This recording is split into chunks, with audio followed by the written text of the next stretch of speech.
Hey y'all, welcome back to A Queer Look.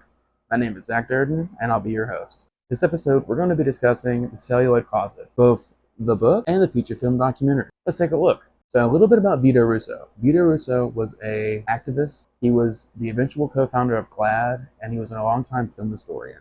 He's always kind of had a focus on media and our representation in it. Written in 1981. The book is a history of the various ways that mainstream commercial Hollywood film has treated lesbians and gay men from the 1920s until now, ending with around the time of cruising. In an essence, the Celluloid Closet determines these three key concepts: the sissy character type, gay villainy, and gay tragedy. The sissy character started as a comedic foil often used for duos and ensemble casts. They were there mainly to remind you who's a fucking man. Okay? These dudes out here, they're sweating, they're hairy, they're dirty, and they don't walk around with a gun like this. Okay? There's literally a clip, I kid you not, it's in the documentary, it's hilarious, of like an old-timey silent movie, and there's a guy that's a cowboy, he's just like, what am I doing here? And he's got like limp wrists and everything. He's just like, is this that gun? And he's like doing it like this, wiggling it. I don't know. This isn't really big, but you get what I'm trying to say.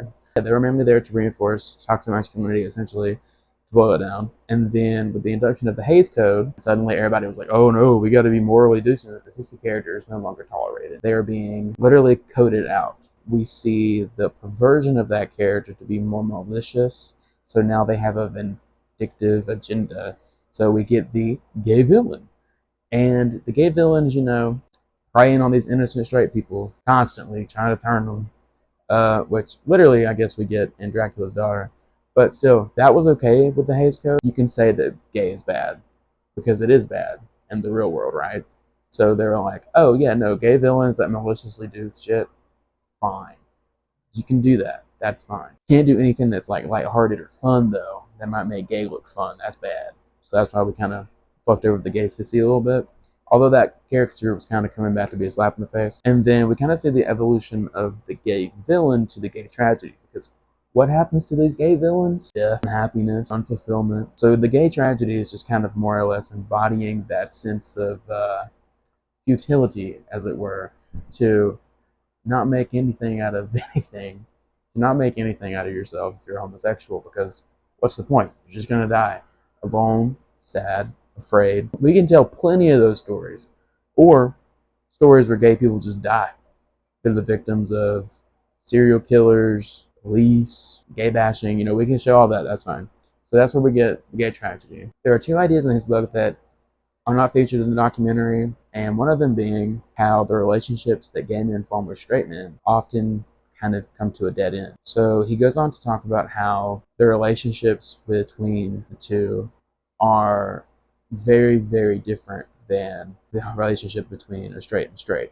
So between a straight and a gay, we have this unprecedented combination of emotional availability, emotional intelligence, slightly effeminate to where you want to talk about stuff, and straight men would rather talk to you than the person that they actually want to fuck or think they should fuck, because they ultimately don't respect women. So that is why they love gay men, is because gay men can be that therapist or that friend that can talk to them about anything. And what tends to happen is when the gay man starts to embody the more feminine things, put them past the line of being man to be more of a woman, those things often come in terms of any form of accountability. That is what pushes them from being slightly effeminate to being a complete woman, and thus you're cut the fuck off. Because if they wanted to hear that shit, they would talk to their girls. But they don't want to. They want to talk to you, a gay man, because it's easier to be emotionally intimate with you than it is to be emotionally intimate with their girlfriends. That resonated with me a lot. Gave me a lot of insight on previous dynamics I've seen fold out in my own friendships and then my friends' friendships. So that was kind of cool. A little bit of aha moment. Thank you, Oprah. Independent filmmaking and the push away from relying on studios to show us who we are. So Vito Russo didn't get to see the influx of for us, by us, hashtag FUBU, films that came out in the late 90s and the early 2000s. And the movies that we have now that sort of kind of counteract the narrative, but ultimately what it comes down to is quality versus quantity in the age of hyper-consumerism. So it would be very interesting to see how Vito Russo would engage with the current media model. Being he was a co-founder of GLAAD, I don't know that he would be okay with how things are currently progressing. So like, for instance, he denotes even in his book that we've constantly been at war with the New York Times and their fucking opinion column. So I feel like there hasn't been enough done from an organizational standpoint. That sounds easy coming from someone who has not been a part of it, but ultimately looking at it, it seems like we've made concessions for crumbs of visibility where we shouldn't have given even a little bit of leverage away. And I think that's why everything now is so very superficial. For what I think Vito Russo would like, I highly suggest checking out my Substack. I really think he would have loved Glee. I'm just going to go through it. I'm going to go through all the things that I like and see if Vito would like it. I think he would have liked Glee, though. I'll say that right now. But yeah, highly recommend The Celluloid Closet, both the book and the film. If you have to choose one, I understand watching the movie is far better than reading the book. However, I would encourage you to read the book. It is so good.